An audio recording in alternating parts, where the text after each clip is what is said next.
கிராம உதவியாளர் பணிக்கு ஒரு மாவட்டமாக அறிவிப்பு வந்து வெளியிட்டு வராங்க. இந்த வீடியோவில் கிராம உதவியாளர் பணிக்கு என்னென்ன ஆவணங்கள், அதாவது சர்டிஃபிகேட்ஸ் வந்து நம்மளுடைய விண்ணப்பத்தில் இணைக்கணும் அப்படின்னு சொல்லிட்டு இந்த வீடியோவில் டீட்டெயில்டாக வந்து நம்ம பார்க்கலாம். நம்மளுடைய அரசு வேலைவாய்ப்பு குழுவில் மறக்காமல் இணையுங்க.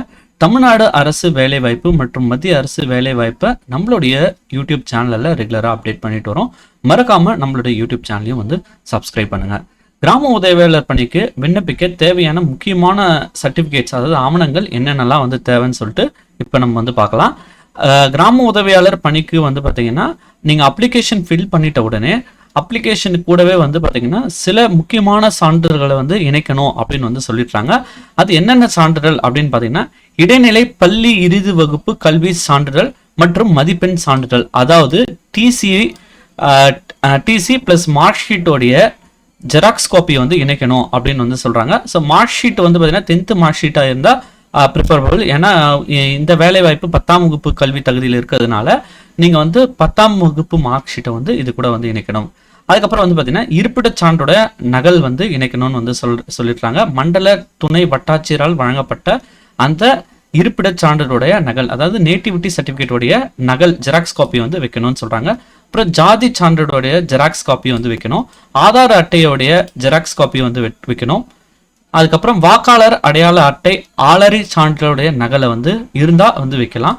அதுக்கப்புறம் ஓட்டுநர் உரிமமுடைய நகல், அதாவது டிரைவிங் லைசன்ஸுடைய ஜெராக்ஸ் காப்பி, பணி நியமன முன்னுரிமை கோருபவரின் அதற்கான சான்று நகல், அதையும் வந்து இணைக்கணும்னு வந்து சொல்றாங்க. முன்னுரிமை ஒருவேளை நீங்க வந்து கோருபவராக இருந்தா அதுக்கான சான்றிதழோடைய நகலை வந்து வைக்கணும்னு சொல்றாங்க. குடும்ப அட்டையோடைய நகல், அதாவது ரேஷன் கார்டு இல்ல ஸ்மார்ட் கார்டு உடைய நகல் ஜெராக்ஸ் காப்பி வந்து வைக்கணும்னு சொல்றாங்க. 3ஆம் பாலினத்தவரில் தமிழ்நாடு 3ஆம் பாலினத்தவர் நல வாரியத்தால் வழங்கப்பட்ட சான்று இணைக்கப்பட வேண்டும். ஒருவேளை டிரான்ஸ்ஜெண்டரா இருந்தீங்கன்னா உங்களுடைய சான்றிதழ் தமிழ்நாடு 3ஆம் பாலினத்தவர் நல வாரியத்தால் வழங்கப்பட்ட சான்றிதழுடைய நகலை வந்து இணைக்கணும் அப்படின்னு வந்து சொல்லியிருக்காங்க. இது எல்லாத்தையும் வந்து இணைச்சு நீங்க வந்து பாத்தீங்கன்னா 25x10 என்ற அஞ்சல் உரையில 25 ரூபாய்க்கான ஸ்டாம்பை வந்து ஒட்டி அறிவிப்பு ஆணையில, அதாவது உங்க மாவட்டத்துல வெளியிட்டிருக்கான அறிவிப்பு ஆணையில நீங்க வந்து பாத்தீங்கன்னா அட்ரஸ்ல கொடுத்துருக்கிற அட்ரஸ்ல கடைசி டேட்டுக்குள்ள வந்து பாத்தீங்கன்னா அஞ்சல் மூலமா வந்து உங்களுடைய அப்ளிகேஷனை வந்து சப்மிட் பண்ணோம். ஸோ மேலும் கிராம உதவியாளர் பணிக்கு நம்மளுடைய யூடியூப் சேனலை வந்து மறக்காம வந்து சப்ஸ்கிரைப் பண்ணுங்க. உங்களுக்கு கிராம உதவியாளர் பணிக்கு ஏதாவது டவுட்ஸ் இருந்துச்சுன்னா நீங்கள் கமெண்ட்ல வந்து கேளுங்க. கண்டிப்பாக வந்து அதுக்கான ஆன்சரை வந்து நாங்கள் வந்து கண்டிப்பாக தரோம். தேங்க்ஸ் ஃபார் வாட்சிங் திஸ் வீடியோ.